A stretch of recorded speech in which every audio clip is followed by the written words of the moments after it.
we're seeing a very different Georgia right now than we saw early on in the season.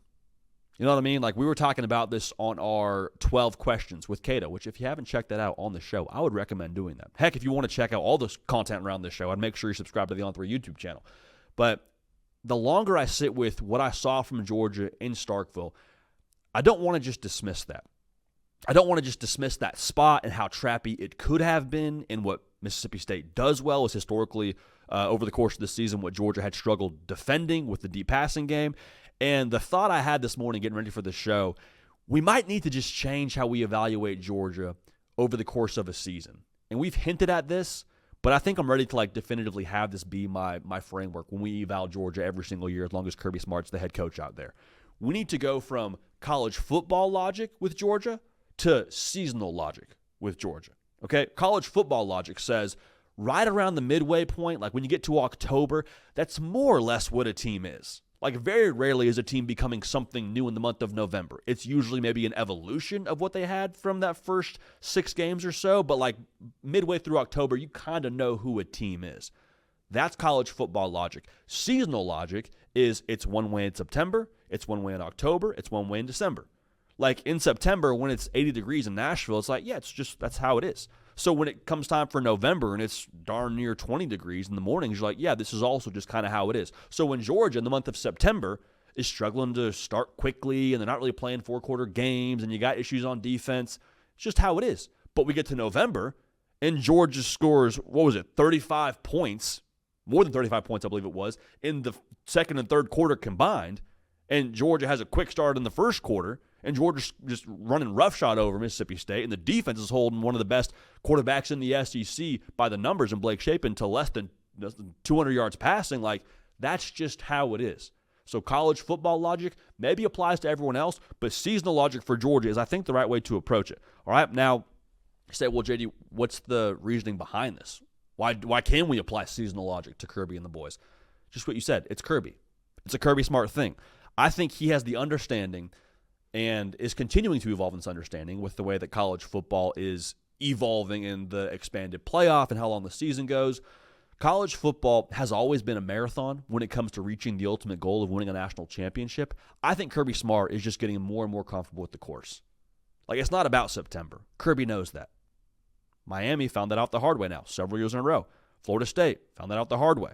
They were the stories of September, weren't they? Hey, Florida State, they're a top 10 team. Miami, they're going to be a playoff team this year. You get to November, what happens? They run out of gas. What's happening with Georgia right now, though? They're peaking and looking like they're going to play their best football here in the months of November, and ideally for Kirby and co, December and into January.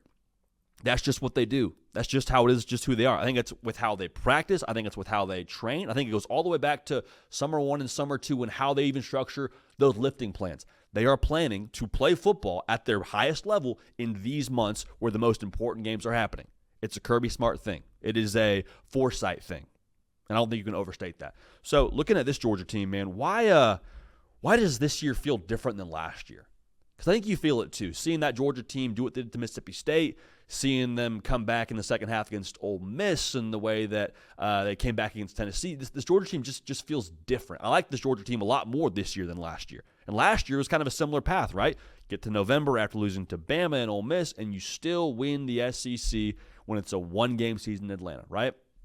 That's great, but this year's team feels different. There's 2 reasons why I like this Georgia team more than last year's Georgia team. The first is I love who Georgia tells me they are consistently. I love the constants with Georgia. Because the defense, been a little bit here and there, a little bit touch and go. Haven't really played a bunch of 4-quarter games, have the Dogs, when it comes to bringing their best. But you know what they are? They're a good offensive football team. Last year in the college football playoff, there were 11 games played. 7 of those 11 games, the winning team scored over 30. It might just come down to offense. It might come down to Gunnar Stockton. It might come down to Mike Bobo. It might come down to that backfield, that offensive line. It might just come down to the offensive pieces. And as much as you worry a little bit about the consistency on defense and the secondary and all those things, Georgia consistently is scoring points. Top 25 in the country in points per game. Over 30. That's who Georgia is. So that's the first reason I like them better. Because last year you had Carson Beck tied for the conference lead in picks and led the country in drops. And it wasn't dependable. It wasn't. And you ultimately saw that in the college football playoff game you lost to Notre Dame, where you scored 10 points. Now, the second thing I like about Georgia, as to why I like them more this year than last year, this team likes each other. I don't know if they didn't like each other last year, but it feels more vintage Georgia this year. And I know in the modern era we're talking about, well, you portal guys in here, and it's about NIL, and it's about me and mine, and culture is dead in college football. Really? I don't think so. I think when it comes to a 4-quarter game, you got to have good team chemistry. You got to like each other. Your offensive line better like your quarterback on 4th and 1. We got a quarterback sneak dialed up to give a little bit extra force to push him through to get that first down and put the game on ice.